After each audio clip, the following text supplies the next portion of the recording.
પાણી તો નવસારીમાં ભરાયું હતું, પરંતુ અમારા ડાભેલના ભાઈઓના દિલમાં માત્ર એક જ જજ્બો હતો, ખિદમત. અસ્સલામુ અલૈકુમ, ધીઝ મી ફરહીન.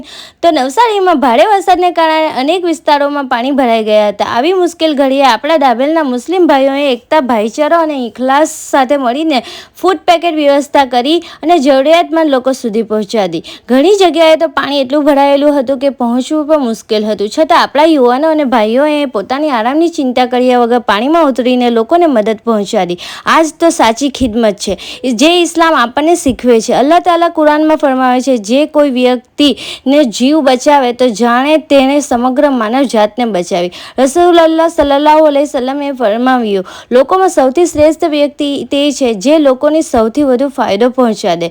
આ સેવા કોઈ નામ, પ્રસિદ્ધિ કે વખાણ માટે નહોતી, પરંતુ માત્ર અલ્લાહની રજા મેળવવા માટે હતી. મુશ્કેલીના સમયમાં કોઈ ભૂખ્યું ન રહે, કોઈ એકલું ન પડે અને દરેક સુધી મદદ પહોંચે, એ જ કોશિશ હતી. આપણે સૌએ યાદ રાખવું જોઈએ કે આપત્તિના સમયમાં એકતા, સહકાર અને માનવતા સૌથી મોટી તાકાત છે. અલ્લાહ તાલા આ ખિદમતમાં જોડાયેલા તમામ ભાઈઓની મહેનત કબૂલ ફરમાવે, તેમની દુનિયા અને આખિરતમાં અજરે અઝીમ અતા કરે, તેમની જાન, માલ અને ઈમાનમાં બરકત આપે અને આપણા સમગ્ર સમાજને હંમેશા આવી જ એકતા અને ખિદમતની તૌફીક અતા કરે. જઝાકલ્લાહુ ખૈરન. મળીએ નેક્સ્ટ વ્લોગમાં. Bye bye. અલ્લાહ હાફિઝ. દુઆમાં યાદ.